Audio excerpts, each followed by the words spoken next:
My wife told me she was quitting her job to focus on family. 6 months later, I discovered she was secretly transferring money to her brother's business. When I confronted her, she said, "I trust him more than I trust you with our future." That night, I slept in my office. 3 weeks later, I took back everything in a way that I'm not the kind of guy who usually vents online.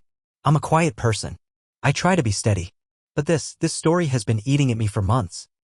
It changed everything I thought I knew about marriage, about loyalty, and about what a person is really capable of when they're cornered. I'm 42, been married 13 years. We live in Franklin, Tennessee. Nice enough area. Good schools, calm life. I run a commercial real estate firm that I started from scratch. Took years to get off the ground, but I've built a solid reputation, some loyal clients, and a good stream of business. It's not glamorous, but it puts food on the table. It gave us a decent life. My wife Rachel used to work too. She was a project manager for a marketing company.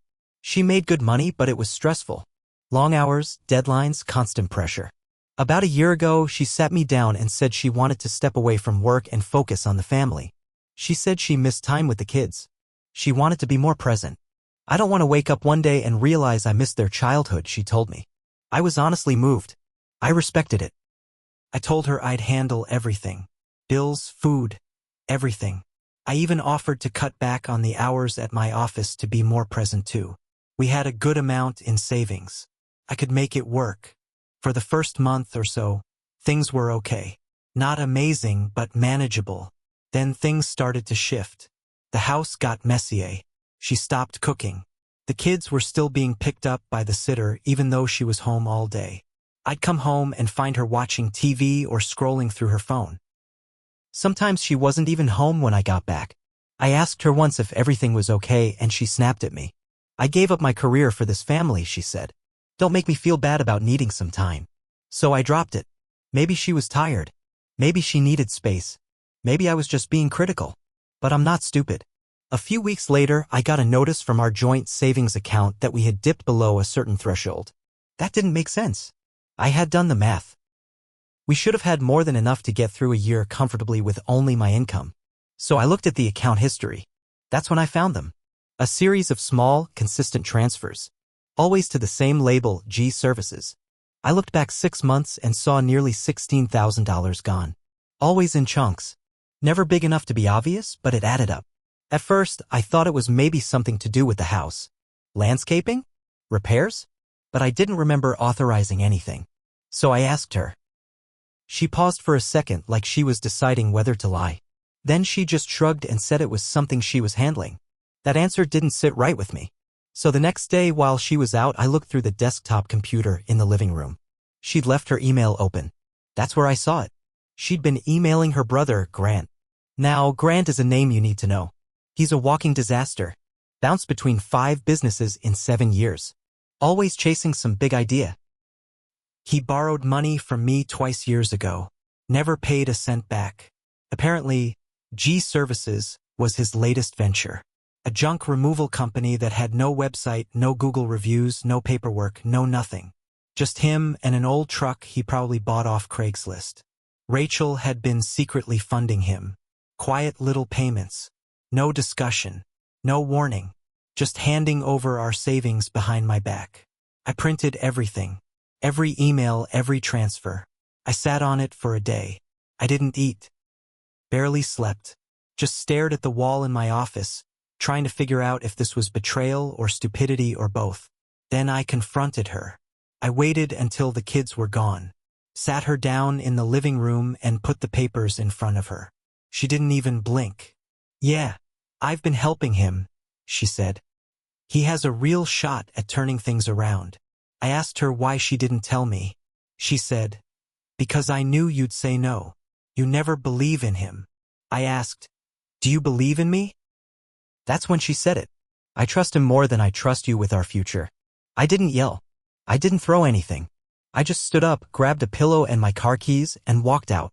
Drove to my office and slept on the couch in the conference room. That was the last time I slept in my own bed. For the next 3 weeks, I kept my distance. I was polite but cold. Focused on the kids. Kept things civil in front of them. But behind the scenes, I was planning. See, when you take money out of a marriage without consent, especially in Tennessee, and funnel it to someone with a record of financial failure, it opens doors. Legal ones. I spoke to my lawyer. I gathered more records. Emails. Messages. Even a few voicemails from Grant asking Rachel for one more push or a little extra. Then I started making moves. My lawyer's name is Eric. Older guy. Sharp. No games. I told him everything. Gave him the records, the bank statements, the emails, the whole rotten mess. He didn't say much at first. Just read through everything, nodding every so often. Then he looked up and said, "You've got leverage. You want out or you want payback?" I said, "Both." That's when we got to work. First, I quietly opened a new business account under a holding company I'd set up years ago for tax reasons. I moved client payments there. Rachel still had access to the old firm's account, but now it was a shell. I left just enough in there to avoid suspicion. Next, I hired a forensic accountant to go through everything she touched: joint savings, credit cards, even the kids' education fund. Turned out she dipped into that too. Not much. Just $1,200. But it was enough. I also started looking into Grant's so-called business. It was worse than I thought. He hadn't registered the business with the state. No insurance. No licenses. No EIN. Just cash payments and junk pickups out of his beat-up van. I found a couple of angry Facebook posts from people who said he took deposits and never showed up. I reached out to them, asked if they'd write sworn statements. A few agreed. Meanwhile, at home, Rachel started getting suspicious. I wasn't arguing anymore. I was calm. Too calm. She asked me one night if we were okay. I told her, "We're fine." She smiled, relieved. Had no clue what was coming. About a week later, I made my next move. Rachel still thought I had no idea how far the transfers went. She didn't know I'd already filed to separate finances and was preparing to file for divorce. But before I dropped that bomb, I needed to tighten the screws a little. So I paid Grant a visit. Showed up at the junkyard he was renting space behind. Told him I wanted to clear the air. He tried to play nice at first. Offered me a beer, said he appreciated the support. I asked him what he'd done with the money Rachel gave him. He got defensive. Said he invested in tools, marketing, trucks. I asked him why his business wasn't registered. Why he had complaints online. Why he was taking money from people and not showing up. That's when his whole attitude changed. "You think you're better than me?" he said. "You've always looked down on me. Rachel believes in me. That's more than I can say for you." I smiled. "Good," I said. "Glad you said that out loud. Just needed to hear it from you." I recorded the whole conversation. Didn't tell him. Just walked away. 2 days later, I filed for divorce and temporary custody. The moment she got served, she called me at the office, screaming, crying, demanding to know what I was doing. I told her calmly, "You made your choice. Now I'm making mine." I told her I had evidence. Emails, bank transfers, voicemails. Proof she was stealing from our joint accounts and giving it to a fraudulent business. I told her that if she wanted to fight me on custody or the house, I would take everything to court. She went quiet. Then she hung up.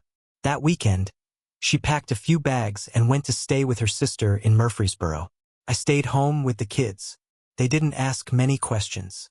They knew something was off. I kept their routine as normal as I could. But I wasn't done. Not even close.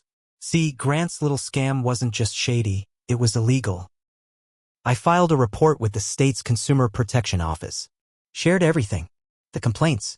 The proof of unlicensed operations. The money Rachel funneled in. Within a week, he got hit with a cease and desist. A week after that, an investigator from the Department of Revenue contacted him. He hadn't paid taxes on any of the business income. They froze his personal account. He showed up at my office furious. I didn't let him in. He stood outside for 10 minutes yelling threats. I called the cops and had him trespassed. Rachel tried calling me that night. Left a voicemail sobbing, saying she didn't know things would get this bad. Said I was tearing the family apart. I didn't respond, because by then the final stage was in motion. After Rachel left for her sister's place, I expected her to lawyer up fast. She didn't. Instead, she tried to guilt-trip me into stalling the divorce. Kept texting things like, "Let's take a step back," and "The kids don't deserve this." She even asked if I'd consider marriage counseling. But she wasn't sorry. She was scared. She thought I'd just threaten her, maybe yell, maybe take a few days off, then crawl back like I had during smaller arguments over the years. She didn't realize I had already flipped the switch. Once I see who you really are, I don't go back. Ever. That week, I sat down with Eric again. We filed for full custody based on financial misconduct. We also filed an emergency motion to freeze our remaining joint accounts. Rachel was blindsided. She messaged me in all caps, "You're really going to starve your own family to hurt me?" I sent one sentence back, "You've already been feeding your brother more than your kids." That shut her up. The following week, she showed up at my house unannounced while the kids were at school. She looked tired. Makeup smeared. Hair in a bun. No rings on her fingers. I opened the door just enough to look at her through the screen. She asked if we could talk. I told her, "We've already said enough." Then she hit me with something I didn't expect. "I want to come back," she said. "To the house. To the kids. I'll stop helping Grant. I'll prove it."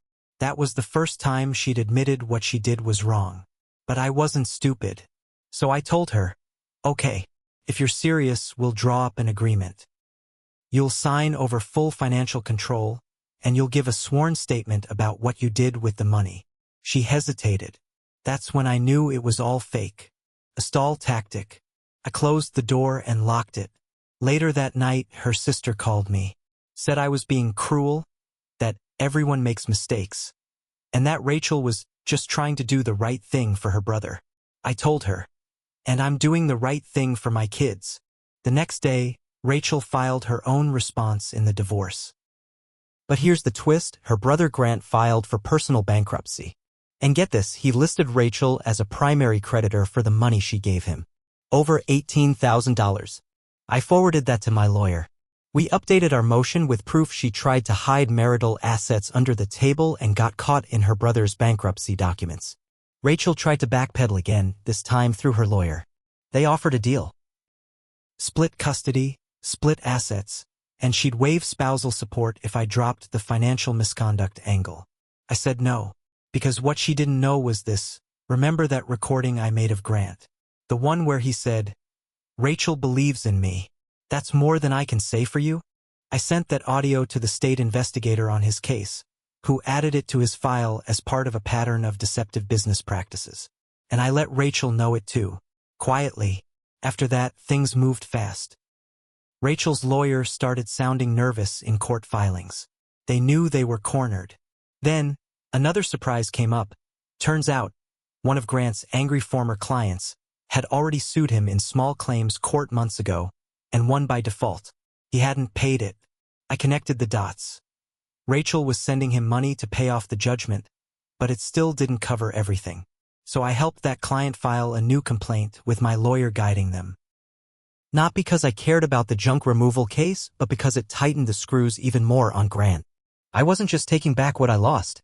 I was making sure they both understood what betrayal costs, but I still had one last move left, and it would leave them both stuck with nothing but each other. I waited until everything was set. The paperwork, the recordings, the court motions.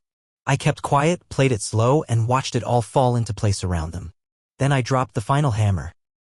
See, Rachel still didn't know I'd filed a motion to subpoena her text messages with Grant. It took a while, but my lawyer got it pushed through based on the financial misconduct. When they finally handed over the records, I sat in my office and read through months of messages between them. It wasn't just about the money. They weren't sleeping together, nothing like that, but what I read was almost worse. She said things like, "He doesn't understand the way you and I think. I wish I could just leave and start fresh with you and the business. He's so obsessed with control. He wouldn't let you grow the way I believe you can." That was the moment the last piece of love I had for her died. She didn't just lie to me. She talked about me like I was the enemy. Like I was something standing in the way of her and her loser brother's pipe dream. I gave that to my lawyer too. And now we had everything.